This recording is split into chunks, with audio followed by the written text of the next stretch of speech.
You are still tuned into the Power Station Energy 100 with myself, Elsa Binyani, as your hostess, and of course with Mr. Daniel Steinman on Econo Chat. Let's talk business with Mr. Daniel Steinman. We are talking about poverty. For those who just tuned in, poverty. We are talking how health and education also plays a major role in how poverty does affect, of course, our health system and our education system. But before we went on a break, Mr. Daniel Steinman, you did mention that there are a lot of loopholes that happen between the Ministry of Finance distributing the money to the ministries, but also how the money gets to the ground. Seems to be that there is a hole that, you know, kind of like sinks in or sucks in the money that is allocated. So can we just quickly touch on that before we move over to education?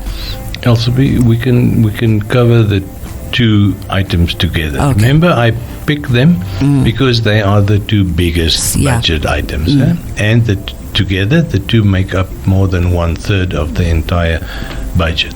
So they are heavyweight items. So it means that if all the money that was allocated to health and to education, if that money reach the target destination at grassroots level effectively, we shouldn't have had the health problems that we are, or health treatment problems that we are experiencing. And the same with education, you know.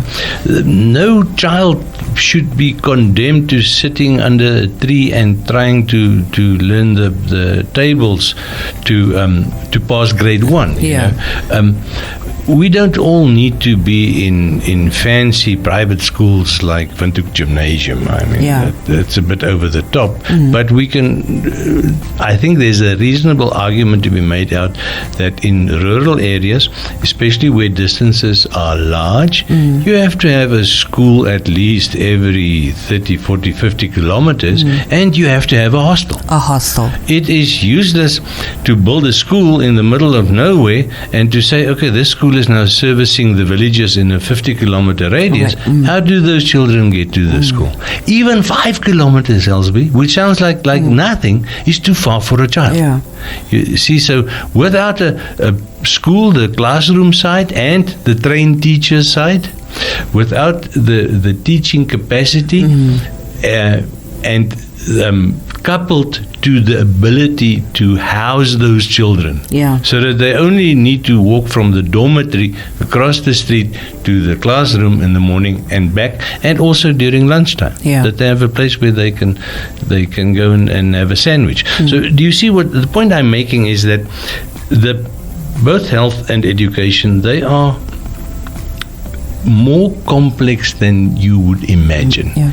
You know, health is more than just dispensing 2 Panados in a simple rural clinic with an untrained nurse. Education is more than just piling children into a zinc shack and give them an untrained teacher and a blackboard and chalk in the hand and say, now you have to learn. You have to take care of the full dimension of the individuals who are dependent on the system. In health, it's the mother and the child.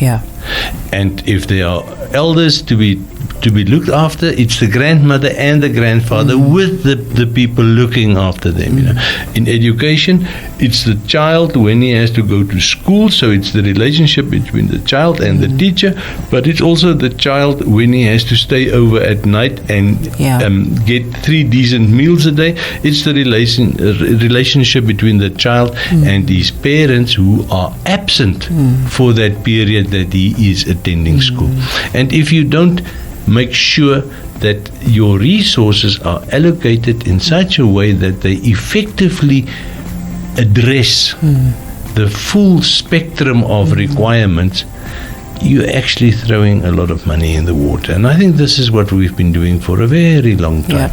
You know, is that we've been putting band-aids on sores instead of treating the origin of that sort, you know. And you will not make progress because you always it's like patching here and patching there, and you're always behind the curve. And Elsa, we need to talk about the way that the budget allocations reach the targets where that money must work. Yeah. Corruption is a big problem. If you look at the type of money that flows into health and in education, it is so much money that it always attracts a criminal element. Somebody who wants to enrich themselves, or somebody who wants to steal from the system. And the question that you as a Namibian must answer in your own mind is, am I prepared to steal from my children? Because corruption that carries on and is not taken care of or prevented by the state and the police and the whole security apparatus, that corruption steals from the younger generation. Somebody enriches himself, but what he is doing, he is pilfering the government's resources. And this is the whole reason why, well, not the whole, but one of the important reasons why the very large amounts allocated in the budget do not effectively reach the clinics and the schools, because the money gets lost. Somewhere along the way. That expression, something has fallen off the back of a truck. Huh? So the money tends to fall off the back of the truck, and people who are involved in that must realize they are stealing from their children. They are stealing from the future of the Republic of Namibia. So, and we need to really start talking about this, have serious conversations about this, not just, at on a political level, but also, seated at your house with your family, with your friends. Have these type of discussions, because we also need to know and realize that health and education is a human fundamental right. So let's start talking about that. And we need to start holding people accountable for those ones that are catching whatever is falling off the wagon. Okay, but we actually unfortunately have to go, so say goodbye to you listeners. Thank you so much for keeping it locked to the Power Station, and we will talk again next week. From me, Elsie Bitimanyani, and Mr. Daniel Steinman, we say goodbye.